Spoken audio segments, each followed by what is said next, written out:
And then as far as the punishment, I think it's called a panectomy.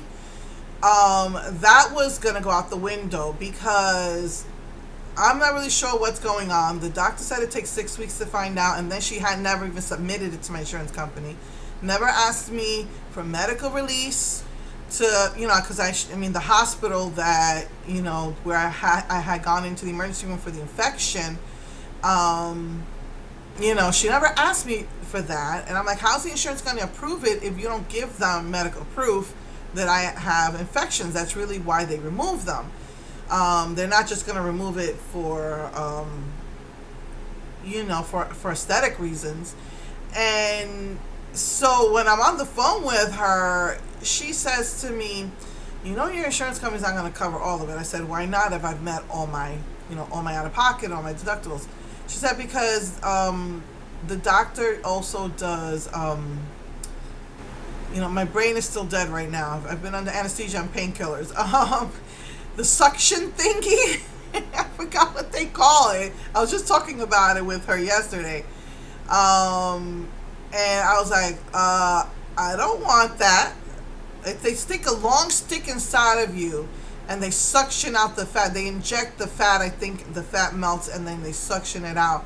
And for the life of me, my brain damage from all of the painkillers and anesthesia, I can't remember the name of it right now, but I was liposuction. I was like, no. I said, she never told me that, and I don't want that, because I've heard horror stories where you can puncture an organ, and I've got that enlarged liver. The last thing I need is the liver getting, bruised.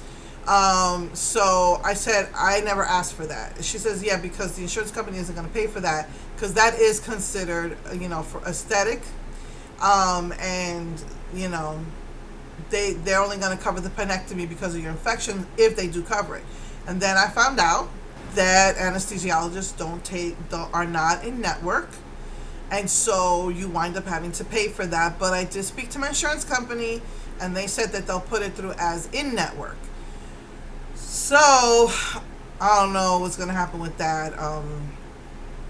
So we'll see, because I told her, unless it's going to be covered completely, I'm not doing the surgery, because I'm not getting into another couple of $1,000 debt over this. I lived with it all this time, and I've been putting one of the doctors. I did go to the doctor after as a follow-up, and that powder that they gave me for the infection is like $60 for a small little bottle, and so the doctor suggested using cornstarch, and that's what I've been using to keep it at bay these past couple of years. But I felt the infection coming back this year, and that's why I actually went to the doctor. Besides the fact that it's covered, that I've met all my deductibles and out of pocket. So I don't know what's going to happen. And I told her, look, if this is going to be long and drawn out, then I'm not doing it, And so the doctor agreed not to do the lipo. And so right now it's finally was submitted. And I said, yeah, because we're already in August. And if it's going to, now we're not going to know anything till whatever it is, October. And if this is going to get dragged out, they deny me and all, and then we're going to be in December already. I'm not, if it's going to happen in January, then it's not going to happen at all, This I know it would help me tremendously to get rid of the pannus. It would help my back. It would help my arthritis and my hips.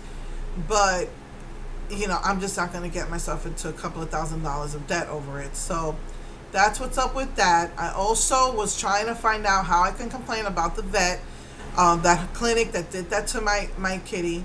And I finally, there's no number. It's just the office, just the clinic number. And I finally just called in. I just went straight out and said, look, I need to find out who I complain about a policy you have. I didn't say against anybody, because I've been through that before, and they'll hang up on you. They won't let you talk to anybody. So I said, look, I need to complain against a policy that you have in effect that is horribly, horribly wrong. And as a result, my cat suffered in her last moments.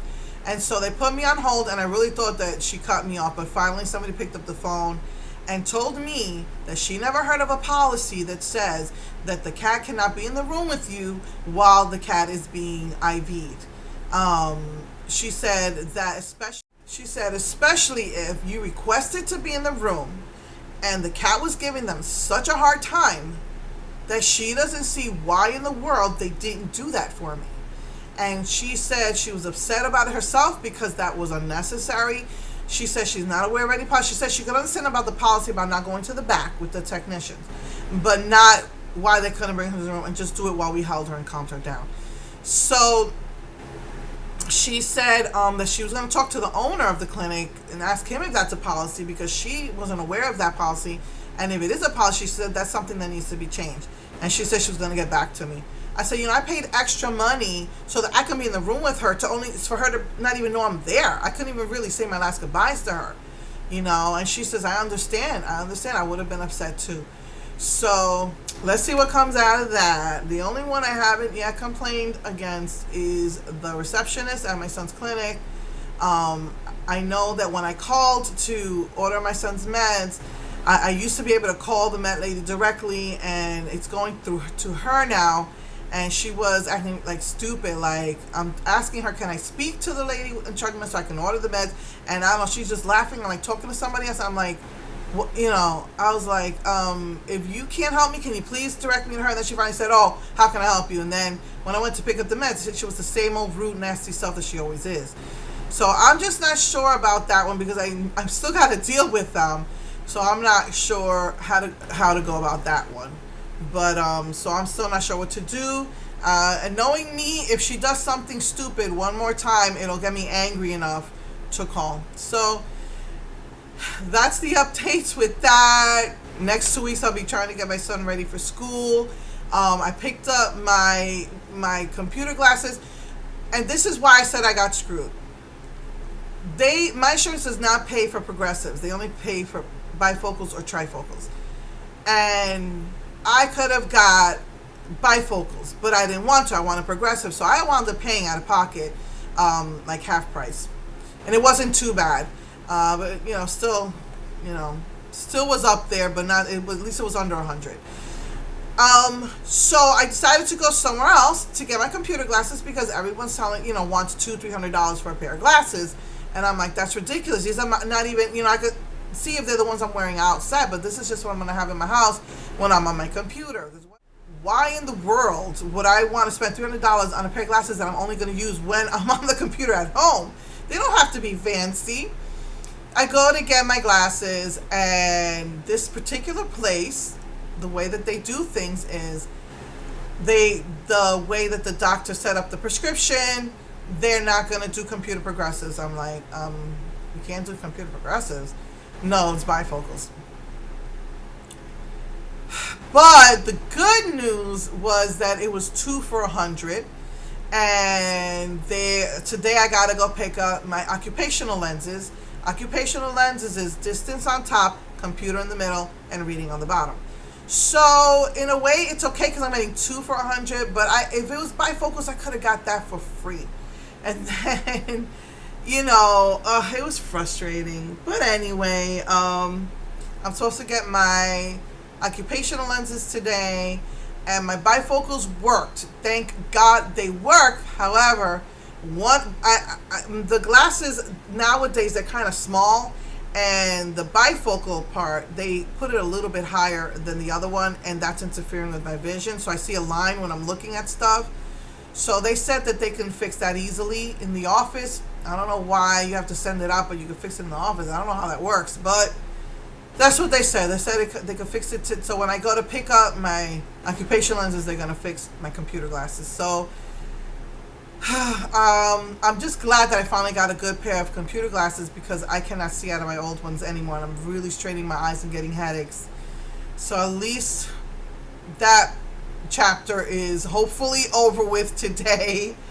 And so so just wanted to update you, because I've been like I feel like I've been through a ringer for these past couple of months. It was like, the emergency surgery because of my pancreatitis, gallbladder remover, 5 days in the hospital, migraine and pain, no food, to come home and then get a flu and keep busting open my stitches, to then when as I'm recuperating from that, having to get my house ready for my daughter, then spend a week with my daughter, and then the week after my daughter leaves, my cat is sick, and then I have to put down my cat, and then I get the wisdom tooth infection while I have the same week that I have to get my my colonoscopy. Now I have a couple of doctor's appointments I need to do. My son's gonna start school, and I don't know what's gonna happen with the panectomy, but whatever. I've lived with it with all these years. It's not like I don't know, it's gonna kill me. They keep trying to convince me to do the gastric bypass. I'm not doing that.